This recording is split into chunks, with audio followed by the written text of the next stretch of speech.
ഇപ്പോൾ 13-ാം തീയതി ഒരു FIR, യാതൊന്നും സംഭവിച്ചിട്ടില്ല. SFI നടത്തുന്ന സ്വാഭാവികമായ ഒരു സമരത്തിൻ്റെ ഭാഗമായി ഉണ്ടാകുന്ന FIR. എന്നാൽ 16-ാം തീയതി എന്താ വരുന്നത്?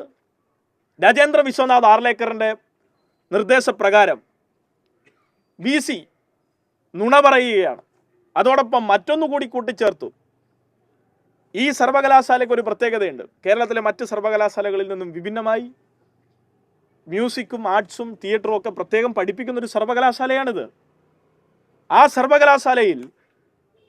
സർവകലാശാലയിലെ തിയേറ്റർ വിദ്യാർത്ഥികൾക്ക് സ്പോട്ട് ലൈറ്റ്, നാടകം കളിക്കുന്ന ഏതൊരാൾക്കും അറിയാം, അല്ലെങ്കിൽ നാടകത്തിൻ്റെ ഭാഗമായിരുന്ന സർഗാത്മക പ്രവർത്തനങ്ങളുടെ ഭാഗമായിരുന്ന ആളുകൾക്ക് അറിയാം. RSSകാർക്ക് അറിയാൻ വഴിയില്ല. സർഗാത്മകത പോയിട്ട്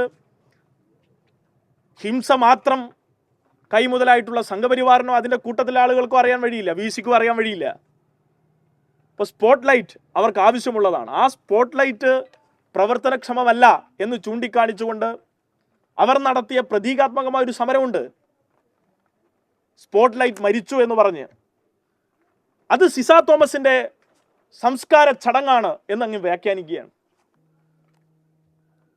അതും ഈ കേരളത്തിൽ ഓടിച്ചു. അത് കേരളത്തിൽ ഓടിച്ചു എന്ന് മാത്രമല്ല, രാജേന്ദ്ര വിശ്വനാഥ് ആർലേക്കർ ഉടനെ കേരളത്തിലെ മുഴുവൻ VCമാരെ കൊണ്ടും പ്രസ്താവന ഇറക്കുകയാണ്. കേരള സർവകലാശാല VC മോഹൻ കുന്നുമ്മൽ, MG സർവകലാശാല VC ദുരൈപാണ്ടി മാവൂത്ത്, കണ്ണൂർ സർവകലാശാല VC പ്രൊഫസർ സാജു, കാലിക്കറ്റ് സർവകലാശാലയുടെ VC, അങ്ങനെ ഓരോരുത്തരുടെയും കാര്യം എടുത്ത് പരിശോധിച്ചാൽ പൂർണ്ണ സംഖ്യകളാണ്.